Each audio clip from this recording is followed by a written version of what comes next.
আজ আপনাদের জন্য নিবেদন নীলাদ্রি চৌধুরীর লেখা প্রবন্ধ কলকাতা হল আলীনগর।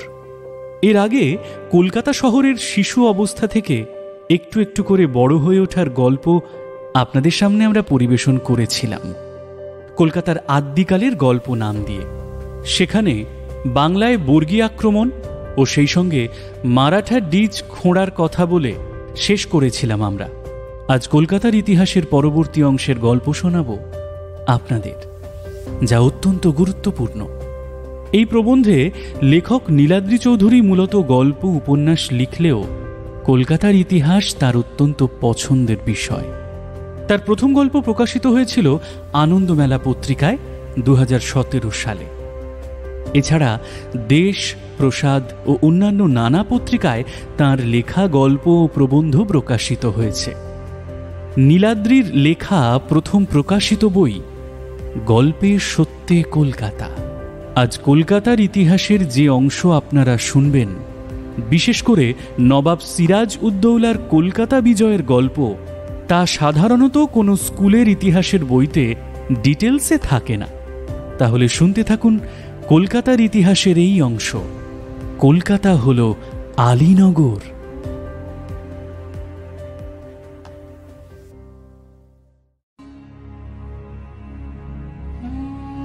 কলকাতার গল্প বলতে গিয়ে আজ আমি আপনাদের শোনাব কলকাতার বুকে ঘটে যাওয়া এক যুদ্ধের কথা। হ্যাঁ, যুদ্ধের কথা। আপনারা নিশ্চয়ই ভাবতে শুরু করবেন কলকাতায় কবে যুদ্ধ হয়েছিল। একটু প্রৌঢ় মানুষজন ভেবে বসবেন 1971 সালের ভারত পাক যুদ্ধের কথা, অর্থাৎ যে যুদ্ধের ফলে স্বাধীন বাংলাদেশের জন্ম হয়েছিল। আমি বলবো না, একেবারেই সেটা নয়। কারণ 1971-এর যুদ্ধে কলকাতায় ব্ল্যাক আউটের মহড়া হলেও কলকাতা কিন্তু আক্রান্ত হয়নি, বরং পাক জেনারেল নিয়াজি কলকাতার ফোর্ট উইলিয়ামে বন্দী ছিলেন বেশ কিছুদিন। আপনারা হয়তো ভাববেন, ও তাহলে নিশ্চয়ই 1965 সালে ভারত পাক যুদ্ধ, যখন জেনারেল জয়ন্ত চৌধুরী লাহোরে আক্রমণ চালিয়েছিলেন। তাও নয়, সেবারে কলকাতায় শুধু ব্ল্যাক আউটের রিহার্সাল ছাড়া কিচ্ছু হয়নি। এইবারে কিছু মানুষ ভাবতে পারেন দ্বিতীয় বিশ্বযুদ্ধের কথা, যখন জাপান কলকাতায় বোমা ফেলেছিল আর কলকাতার রাস্তায় অলিতে গলিতে ভরে গিয়েছিল ব্রিটিশ আর আমেরিকান সৈন্য। দ্বিতীয় বিশ্বযুদ্ধ যারা ছোটবেলায় নিজের চোখে দেখেছেন, সেই রকম কিছু মানুষ এখনো জীবিত আছেন। তাদের কারোর কারোর মুখে জাপানি বোমা পড়ার কথা শুনেছি কিছু বছর আগেও। হ্যাঁ, কলকাতাকে জাপান বা অক্ষশক্তির হাত থেকে বাঁচাতে প্রচুর সেনা জড়ো হয়েছিল এখানে। তবে যুদ্ধ কিন্তু হয়নি। এবারে নিশ্চয়ই আপনারা হতাশ হয়ে ভাবছেন, এই রে, তাহলে কবে যুদ্ধ হলো কলকাতায়? হ্যাঁ, যুদ্ধ একটা হয়েছিল বটে, তবে সে যুদ্ধ হয়েছিল কলকাতার একদম শিশু অবস্থায়, যখন সবে কলকাতা এক দুরন্ত বালকের মতো বেড়ে উঠছিল, ঠিক সেই সময়। তবে সে যুদ্ধের কুশীলবরা এই যুদ্ধ লড়েছিলেন আজ থেকে 267 বছর আগে, অর্থাৎ পলাশী যুদ্ধেরও 1 বছর আগে। আজ সেই গল্পই শোনাবো আপনাদেরকে। আপনারা আগেই শুনেছেন কলকাতার আদ্যিকালের গল্প। যদি এখনো না শুনে থাকেন তাহলে শুনে নিন, না হলে ঘটনা পরম্পরা বা ক্রোনোলজি ধরতে পারবেন না। সেবারে আপনাদের বলেছিলাম বর্গী আক্রমণের কথা। বর্গীদের হাত থেকে কলকাতাকে বাঁচানোর জন্য ইস্ট ইন্ডিয়া কোম্পানির কলকাতা কাউন্সিল প্রথমে শহরের নানা জায়গায় কামান ঘাঁটি বসায়।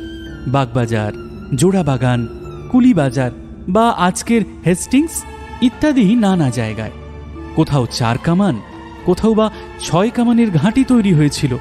এই কামান বসানোর কথা রাষ্ট্র হতেই বাংলাদেশের নানা জায়গার লোক ভিড় করতে থাকে কলকাতায়।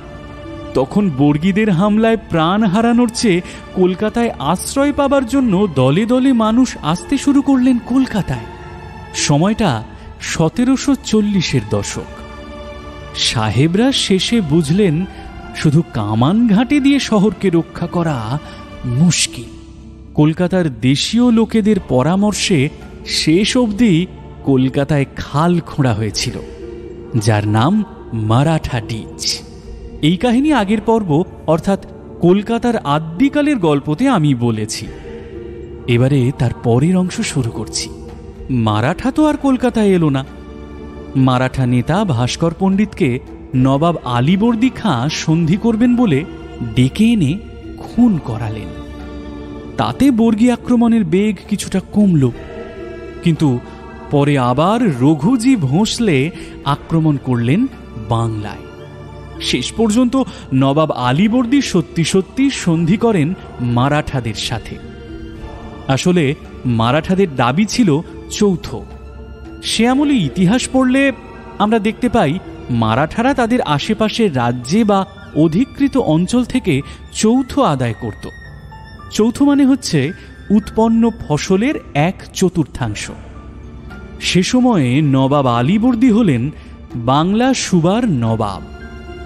বাংলা সুবা মানে বিহার, বাংলা আর ওড়িশা। সে আমলের বাংলা মানে শুধু আজকের পশ্চিমবঙ্গ নয়, আজকের বাংলাদেশের সিংহভাগই তার মধ্যে পড়ত। এই বিরাট অঞ্চলের যৌথ দেবার জন্য নবাব আলীবর্দী ওড়িশার পুরো খাজনা মারাঠাদের দেবেন বলে সন্ধি করলেন। এই সন্ধি হল 1752 সালে। আর এই সন্ধির সময় নবাব আলীবর্দী মেদিনীপুরকে ওড়িশা থেকে বার করে বাংলার সাথে জুড়ে দিলেন। তার আগে অবধি মেদিনীপুর পড়ত ওড়িশার মধ্যে। সে যাই হোক, বাংলায় আবার শান্তি ফিরল। কলকাতায় আবার ইংরেজরা মনের আনন্দে ব্যবসা চালাতে লাগলেন। আর কোথাও কোনো গোলমাল নেই, কোনো যুদ্ধ বা ঝুটঝামেলা নেই। মারাঠা বর্গীদের সাথে একটা লড়াই হব করেও করতে হলো না। মানে যুদ্ধ তো দূর, তার রিহার্সালও হলো না। ফলে কলকাতা শহরে ফোর্ট উইলিয়াম থাকলেও তখনও পর্যন্ত ইংরেজদের মানে কলকাতার ইংরেজদের যুদ্ধ করতে হয়নি। বাংলার বিভিন্ন জায়গা থেকে অনেক উদ্যমী লোক তখন আসছেন সাহেবদের তৈরি এই নতুন শহরে। এখানে কাজ পাওয়া যায় অনেক সহজে। ব্যবসার নিত্য নতুন ফিকির বার করে সাহেবরা, আর তাতে সহযোগী হয়ে বাঙালিরাও দিব্যি 2 পয়সা ঘরে আনছে। বাংলার নীল, কাপড়, চাল এসবের বাজার তখন খুবই ভালো। তার সাথে ছিল বিহারের ছাপড়া জেলার থেকে আসা সোরা।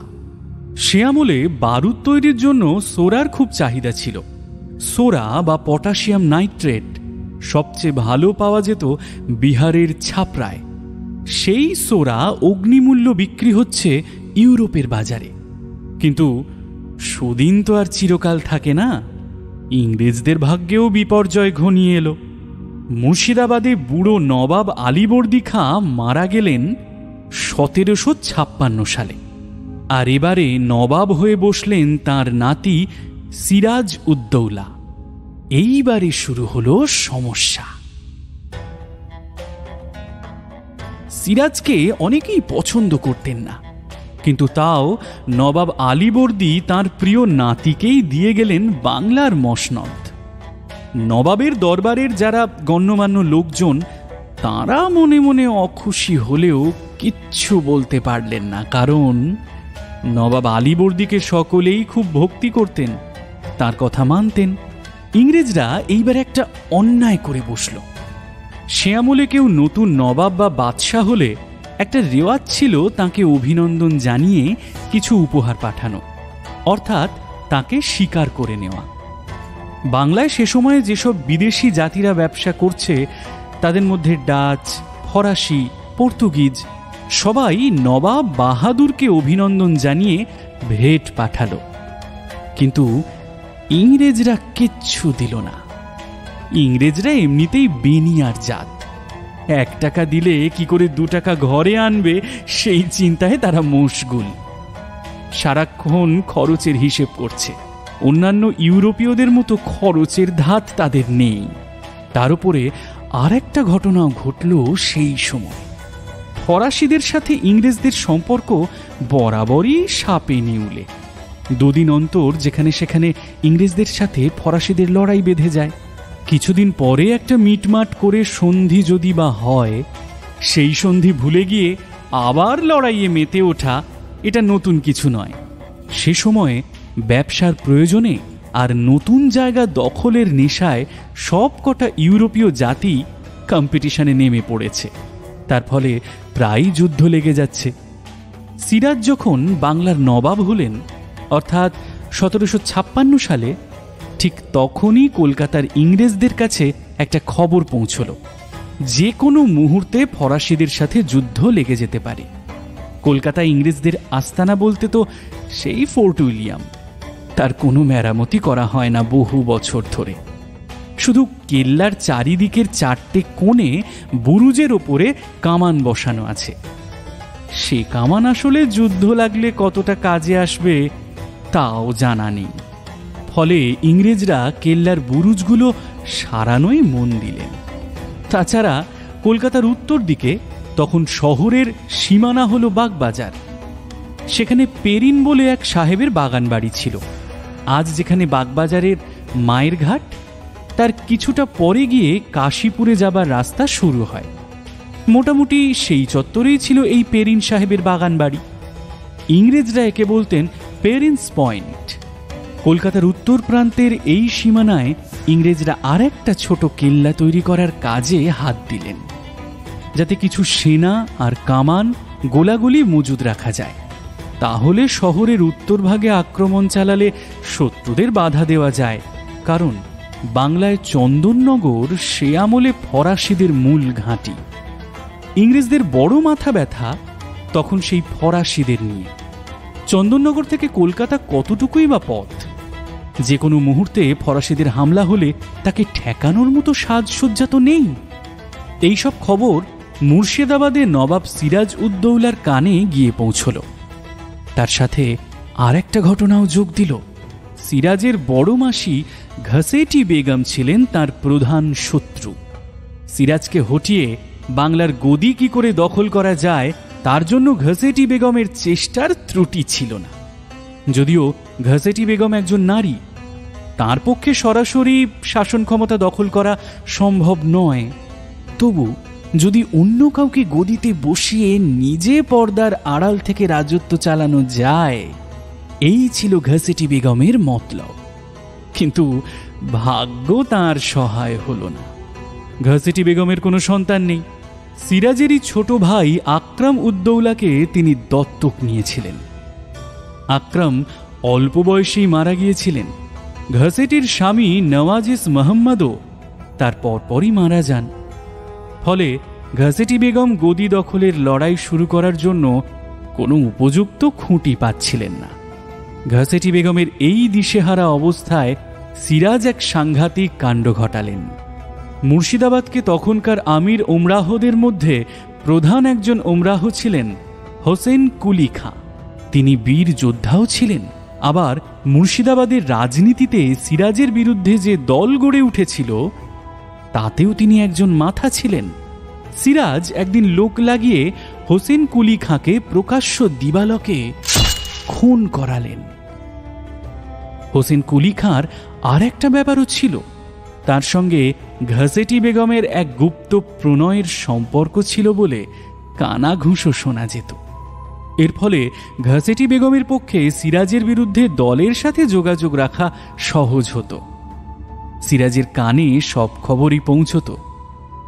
বুদ্ধিমান রাজনীতিক একটু ধীর স্থিরভাবে কাজ সারেন, কিন্তু সিরাজ বরাবরই অস্থির, উগ্র স্বভাবের। তিনি অত 7-5 চিন্তা ভাবনার মধ্যে না গিয়ে হোসেন কুলি খাঁকে একেবারে কতল করলেন। মুর্শিদাবাদে নবাব দরবারের প্রধান আমিররা এবারে শিউরে উঠলেন। সিরাজ গদিতে বসলে কি হবে সেই চিন্তায় তারা প্রায় তখন রোজই জল্পনা করছেন। হোসেন কুলি খাঁর মৃত্যুতে ঘসেটি বেগম বেশ কিছুটা একলা হয়ে পড়লেন। নবাব আলীবর্দীর তখন শেষ অবস্থা। সিরাজের প্রতি তার অন্ধ স্নেহ। নবাব পদের দাবিদার বলতে তখন মাত্র 2 জন। সিরাজউদ্দৌলা হচ্ছেন নবাবের ছোট মেয়ে আমিনা বেগমের ছেলে, আর নবাবের মেজ মেয়ের ছেলে শওকত জং হলেন আর একজন দাবিদার। শওকত জং সে সময় বিহারের পূর্ণিয়ার শাসনকর্তা। তিনিও স্বভাব চরিত্রে সিরাজেরই উপযুক্ত মাসতুতো ভাই। বেশিরভাগ সময়ই নেশায় চুর হয়ে থাকতেন। আলীবর্দী মারা যাবার আগে সিরাজকেই মনোনীত করেছেন ভাবি নবাব হিসেবে। সিরাজ এই সময় ঘসেটি বেগমের শেষ আশা ভরসার জায়গাও ভেঙে দিলেন। এই ভরসার জায়গা ছিলেন ঢাকার দেওয়ান রাজবল্লভ। সেই সময় ঢাকার গুরুত্ব ছিল ভালো রকম। মুঘলদের আমলে ঢাকা ছিল সুবে বাংলার রাজধানী। পরে মুর্শিদাবাদ কুলিখার সময়ে রাজধানী মুর্শিদাবাদে চলে আসে। কিন্তু ঢাকাতেও ভালো রকম খাজনা আদায় হতো। ঢাকার শাসনকর্তা ছিলেন ঘসেটি বেগমের স্বামী নওয়াজিস খাঁ। কিন্তু আজকের যুগে মজা করে অনেকে স্বামী সম্পর্কে যে কথা বলা হয়, সেই কথাটি নওয়াজিস খাঁর সম্পর্কে বলা চলে। কথাটি আর কিছুই নয়, বউয়ের আঁচলের তলায় থাকা। হ্যাঁ, নওয়াজিস খাঁ একটু শান্তশিষ্ট ভালো মানুষ টাইপের ছিলেন। আর তার গিন্নি ঘসেটি বেগম রীতিমতো জাঁদরেল এক মহিলা। ঘসেটি বেগম তার স্বামীর কাছে কিছুতেই ঢাকায় যেতেন না, কারণ ঢাকায় চলে গেলে মুর্শিদাবাদের হাল হাকিকত জানবেন কি করে। তাই নওয়াজিস খাঁও বেশিরভাগ সময়ই মুর্শিদাবাদে থাকতেন। ফলে নওয়াজিস খাঁর অবস্থা অনেকটা ঘর জামাইয়ের মতোই দাঁড়িয়েছিল। তবে ঢাকায় কাজকর্ম সামলানোর জন্য একজন দেওয়ান ছিলেন, তার নাম রাজবল্লভ। তিনি দীর্ঘদিন ধরে ঢাকার দেওয়ান থাকার দরুন ভালো রকম সম্পত্তি জমিয়েছিলেন। ঘসেটি বেগমের দত্তক পুত্র আকরম মারা গেলে স্বামী নওয়াজিস খাঁ মারা গেলেন। গুপ্ত প্রেমিক হোসেন কুলি খাঁ কতল হলেন সিরাজের হাতে। ফলে ঘসেটি বেগমের শেষ খুঁটি ছিলেন ঢাকার দেওয়ান রাজবল্লভ। তিনি বরাবরই ঘসেটি বেগমের অনুগত। মালিক নওয়াজিস খাঁর তুলনায় মালিক ঘসেটি বেগমই যে আসল ক্ষমতা ধরেন তা তিনি জানতেন। হাজার হোক, তিনি নবাব আলীবর্দীর বড় মেয়ে, আর রাজনীতির খেয়াল সাংঘাতিক বুদ্ধি ধরেন। তার শুধু একটাই অসুবিধে যে তিনি পুরুষ নন। সিরাজ এবার রাজবল্লভকে মুর্শিদাবাদে তলব করলেন। সিরাজ তখনও খাতায় কলমে নবাব হননি, কিন্তু আলীবর্দী খাঁ তখন শয্যাগত। এখন তখন অবস্থা। ফলে নবাবীর রিহার্সাল চালাতে শুরু করে দিয়েছেন সিরাজ। তারই প্রথম ফল হল হোসেন কুলি খাঁর কতল। এরপর রাজবল্লভের পালা। সিরাজ আলীবর্দীকে বোঝালেন যে রাজবল্লভ ঢাকার দেওয়ান হিসেবে প্রচুর টাকা পয়সা সরিয়ে ফেলেছেন, তাই রাজবল্লভকে মুর্শিদাবাদে ডেকে পাঠিয়ে খাজনার হিসেবপত্র ঠিকঠাক বুঝে নেওয়া দরকার।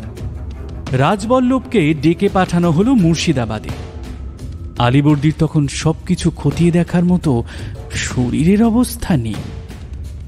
নবাবী হুকুম পেয়ে রাজবল্লভ যখন মুর্শিদাবাদে পৌঁছলেন, তখন আর একটিও কথা না বলে সিরাজ আগেই রাজবল্লভকে গারদে পুরে দিলেন। হয়তো রাজবল্লভের অবস্থাও হোসেন কুলি খাঁর মতোই হতো, শুধু নবাব আলীবর্দীর অনুরোধে সিরাজের হাতে তার প্রাণটা গেল না। কিন্তু প্রাণে না মারলেও সিরাজ রাজবল্লভকে অস্থির করে তুললেন টাকা পয়সার প্রসঙ্গ নিয়ে। রাজবল্লভ টাকা পয়সা আদৌ কতটা সরিয়েছিলেন বা কতটা হিসেবের গরমিল ছিল তা কে জানে, কিন্তু সিরাজ তখন মনস্থির করেছেন যে রাজবল্লভের সঞ্চিত ধন তিনি কেড়ে নেবেন। সে আমলে গভর্নমেন্টের বাজেট, অ্যাকাউন্টেন্সের অডিট এসবের তো বালাই ছিল না। নতুন নবাব বা বাদশাহ যেই হোক না কেন, সবাই চাইতেন কি করে নানা জায়গা থেকে পয়সা কড়ি হাতিয়ে নেওয়া যায়। সিরাজ বুঝে গেছেন আর মাত্র কটা দিন, দাদু চোখ বুঝলেই নবাবই আমার হাতের মুঠোয়, তখন সবাইকে দেখে নেওয়া যাবে। কিন্তু রাজবল্লভ ধুরন্ধর ব্যক্তি, তিনি আগেই আঁচ করেছিলেন কি হতে চলেছে। মুর্শিদাবাদে পা রাখতেই তাকে যখন সিরাজ বন্দি করলেন, তখনই বিশেষ দূত মারফত ঢাকায় তার ছেলে কৃষ্ণদাসের কাছে খবর পাঠিয়ে দিলেন যে টাকা পয়সা সব নিয়ে কলকাতায় ইংরেজদের আশ্রয়ে চলে যেতে। তাহলে আর নবাব কিছু করতে পারবেন না। ইতিমধ্যে নবাব আলীবর্দী চোখ বুঝলেন। সিরাজ এবারে সত্যি নবাব হয়ে বসলেন, আর সাথে সাথেই রাজবল্লভের ধনসম্পদ কেড়ে নেবার জন্য ঢাকায় লোক পাঠালেন। কিন্তু ততদিনে পাখি ফুরুত করে উড়ে গেছে। রাজবল্লভ তনয় কৃষ্ণদাস ততদিনে চলে এসেছেন কলকাতায়। ইস্ট ইন্ডিয়া কোম্পানির কাউন্সিলের প্রেসিডেন্ট গভর্নর ড্রেকের আশ্রয়ে উঠেছেন তিনি। আসলে কৃষ্ণদাস সবাইকে বলেছিলেন তিনি পুরীতে যাচ্ছেন তীর্থ করতে, আর কলকাতায় এসে ইংরেজদের আশ্রয়ে উঠে হাঁপ ছাড়ছেন। কারণ তিনি ভালোই জানতেন নবাবের হাতে পড়লে টাকা পয়সা তো যাবেই, তার সাথে পৈতৃক প্রাণটিও খোয়া যেতে পারে। আর এই খবর কানে যেতেই সিরাজউদ্দৌলা ইংরেজদের ওপরে একেবারে তেলে বেগুনে জ্বলে উঠলেন। বোঝাই যাচ্ছে ইংরেজদের সাথে নবাবের ঝামেলা লেগে যাবার অনেকগুলো কারণ ছিল। কৃষ্ণদাসকে কলকাতায় আশ্রয় দিয়ে কলকাতা কাউন্সিলের প্রধান গভর্নর ড্রেক সিরাজের চক্ষুশূল হলেন। তাছাড়া ফোর্ট উইলিয়াম যে সারানো হচ্ছে সে খবরও নবাবের কানে পৌঁছেছিল। সেই সময় সিরাজের এটাও মনে পড়ল যে ইংরেজরা তো তাকে নবাব হবার পরে অভিনন্দন জানায়নি বা কোনো উপহারও পাঠায়নি। ফলে সিরাজউদ্দৌলা ঠিক করলেন ইংরেজদের তিনি ভালো রকম শিক্ষা দেবেন। সেই সময় আবার নতুন আর একটা উপদ্রব এসে হাজির হল সিরাজের সামনে। বড়মাসি ঘাসেটি বেগমের 20 দাঁত তিনি আগেই ভেঙে দিয়েছিলেন। নবাব হবার পরে ঘাসেটি বেগমের প্রাসাদ মতিঝিল দখল করে তার সোনাদানা, হিরে জহরত সবই হাত করে নিয়েছিলেন। শেষে ঘাসেটি বেগমকে তার প্রাসাদে এনে নজরবন্দি করে রাখেন। কিন্তু মেজমাসির ছেলে শওকত জং সিরাজের বিরুদ্ধে বিদ্রোহ করলেন, তাই সিরাজকে যেতে হলো সেই বিদ্রোহ দমন করতে। তাই তক্ষুনি কলকাতার দিকে না এসে তিনি কলকাতার গভর্নর ড্রেককে চিঠি লিখে জানালেন যে কলকাতার কেল্লায় যা সংস্কার করা হয়েছে সেসব ভেঙে ফেলতে হবে, আর কৃষ্ণদাসকে পত্রপাঠ মুর্শিদাবাদে ফেরত পাঠাতে হবে। এই চিঠি নারায়ণ সিং নামের এক পত্রবাহকের হাত দিয়ে পাঠিয়ে দেওয়া হলো কলকাতায়। আসলে নারায়ণ সিং কলকাতায় এসে নিজে গভর্নর ড্রেকের সাথে সরাসরি দেখা না করে যোগাযোগ করলেন উমিচাঁদের সাথে। উমিচাঁদ তখনকার কলকাতার বিরাট ব্যবসায়ী। কলকাতার কোম্পানির তালেবরদের কাছেই হোক বা মুর্শিদাবাদের নবাব দরবার, উমিচাঁদের তখন বিরাট খ্যাতি সব জায়গায়। নারায়ণ সিং উমিচাঁদের মারফত ড্রেকের কাছে নবাবের চিঠি পাঠানোর ব্যবস্থা করলেন। আর নারায়ণ সিং নিজে গুপ্তচর সেজে কলকাতার নানা জায়গায় ঘুরে ফিরে ইংরেজদের খোঁজ খবর জোগাড় করতে লাগলেন। আসলে তার নিজের দাদা রাজা রাম সিং তো বলা যায় তখনকার ডিটেকটিভ ডিপার্টমেন্টের প্রধান। তাই বোধহয় নারায়ণ সিংয়ের নিজেরও একটু গোয়েন্দাগিরি করার শখ হয়েছিল। কিন্তু তখনকার কলকাতায় কতই বা লোক, যারা আছে তারাও সবাই নিজের কাজ নিয়ে ব্যস্ত। ফলে নারায়ণ সিং ইংরেজদের নজরে পড়ে গেলেন। গভর্নর ড্রেকের মনে হলো এ বেটা নিশ্চয়ই কোনো গুপ্তচর। ফলে ইংরেজরা নারায়ণ সিংকে ঘাড় ধরে বের করে দিল কলকাতা থেকে। তার সাথে দু একটা কানমোলা বা চড়থাপ্পড় মেরেছিল কিনা তা বিশদে জানা যায় না। তবে মোদ্দা কথাটা হলো ইংরেজরা আদপে জানতেই পারল না যে নারায়ণ সিং আসলে নবাবের দূত। কারণ দূতের যে আসল কাজ সেটা উমিচাঁদের ঘাড়ে চাপিয়ে দিয়ে নারায়ণ সিং নিজে করতে গিয়েছিলেন গোয়েন্দাগিরি। সিরাজউদ্দৌলা তখন সৈন্য সামন্ত নিয়ে এগোচ্ছেন পূর্ণিয়ার দিকে, তার মাস্তুতো ভাই শওকত জংকে শায়েস্তা করতে। রাজমহল অবধি যাবার পরে নারায়ণ সিং সেখানে এসে নবাবের পায়ে ধরে কেঁদে পড়ল। নবাবের দূত হয়েও তাকে ইংরেজরা কিরকম হেনস্থা করেছে সেই সব কথা বেশ রং চড়িয়ে বাড়িয়ে গুছিয়ে বলল। অথচ সে নিজে যে দূতের কাজটাই ঠিকঠাক করেনি সেটা নবাব বাহাদুরকে জানিয়েছিল কিনা সন্দেহ আছে। কিন্তু সিরাজউদ্দৌলা তো এবারে রাগে গড়গড় করতে লাগলেন। একে ইংরেজরা নজরানা দেয়নি, কৃষ্ণদাসকে কলকাতায় আশ্রয় দিয়েছে তার বারণ করা সত্ত্বেও। আবার তার দূতকে কান ধরে বের করে দিয়েছে কলকাতা থেকে। এতদূর আস্পর্ধা বেড়েছে ওই লালমুখদের। ঠিক এই সময় আবার গভর্নর ড্রেকের লেখা চিঠিও এসে পৌঁছল নবাবের হাতে। তাতে নবাবের চিঠির উত্তর হিসেবে ড্রেক লিখেছিলেন যে ফোর্ট উইলিয়াম কয়েক জায়গায় ভেঙে পড়ছিল, সেই কারণে সামান্য মেরামত করা হয়েছে। এখানে ইংরেজদের কোনো বদ উদ্দেশ্য নেই। আর কৃষ্ণদাস তো নিজেই গ্যাট হয়ে বসে আছেন কলকাতায়। তিনি নিজে যেতে না চাইলে কি আর ভদ্রতার খাতিরে তাকে বের করে দেওয়া যায় কলকাতা থেকে? এরপরে আর সিরাজউদ্দৌলা চুপ করে থাকতে পারলেন না। পূর্ণিয়া, শওকত জং সব মাথায় উঠল। তিনি সবার আগে চললেন ইংরেজদের টাইট দিতে। তার রাজধানী মুর্শিদাবাদের সবচেয়ে কাছে ইংরেজদের যে ঘাঁটি, সেটা হলো কাশিমবাজার কুঠি। নবাবের হুকুম পেয়ে রায়দুর্লভ কাশিমবাজার কুঠি আক্রমণ করে ইংরেজদের সব মালপত্র আটক করে ফেললেন। আর কাশিমবাজার কুঠির মাথা ওয়াটস আর কলেট নামের দুই সাহেবকে বন্দি করে এনে নবাবের কাছে ফেললেন। এরপরে সিরাজউদ্দৌলা চললেন কলকাতা আক্রমণ করতে। আসলে কলকাতার খবর বাংলাদেশের নানা জায়গায় বহুদিন ধরেই চাউর হচ্ছিল। একে তো মারাঠা বর্গীদের আক্রমণের সময় কলকাতা সম্বন্ধে একটা খবর রটে গিয়েছিল বাংলাদেশের সবচেয়ে সুরক্ষিত জায়গা বলে, কারণ ইংরেজদের কামান। তাছাড়া ভাগ্যান্বেষী মানুষ তখন সবাই আসছে কলকাতায়। গঙ্গার ধারে দাঁড়িয়ে আছে সারি সারি জাহাজ, তাতে অনবরত মালপত্র চালান যাচ্ছে নানা দিকে। নানা ধরনের ব্যবসা দিনকে দিন ফুলে ফেঁপে উঠছে। এখানে সবার পকেটেই প্রচুর টাকা। ইংরেজরা কলকাতায় তখন বেশ আমেরি চালে থাকতেন। কোম্পানির সাধারণ রাইটারেরা, আজকের ভাষায় যারা ক্লার্ক, তাদেরও এক একজনের বাড়িতে 40-50 জন চাকর বাকর। কোম্পানির মাথারা বিরাট বড় বড় বাড়ি তুলেছেন ডালহাউসি চত্বরে। তাই নবাবের কানে খবর পৌঁছেছিল কলকাতা একবার দখল হলে ওই লালমুখ সাহেবগুলোকেও জব্দ করা যাবে। আবার বেশ কিছু মালকড়িও নবাবের হাতে আসবে। বলাই বাহুল্য, নবাব সিরাজউদ্দৌলার কানে এসব খবর দিত তাঁর মো সাহেবরা। তাদের এক একজন এক একটি রত্ন। সারা রাত ধরে মাতলামি করার সময় বা সিরাজের অন্যান্য নানা কুকার্যের সাথে সবাই জড়িয়ে থাকত। এদের সবার পরামর্শে অনেকদিন ধরেই নবাবের আন্তরিক বাসনা ছিল কলকাতার সম্পদ লুট করার। তার সাথে আরও বেশ কিছু কারণ এবারে যোগ হল।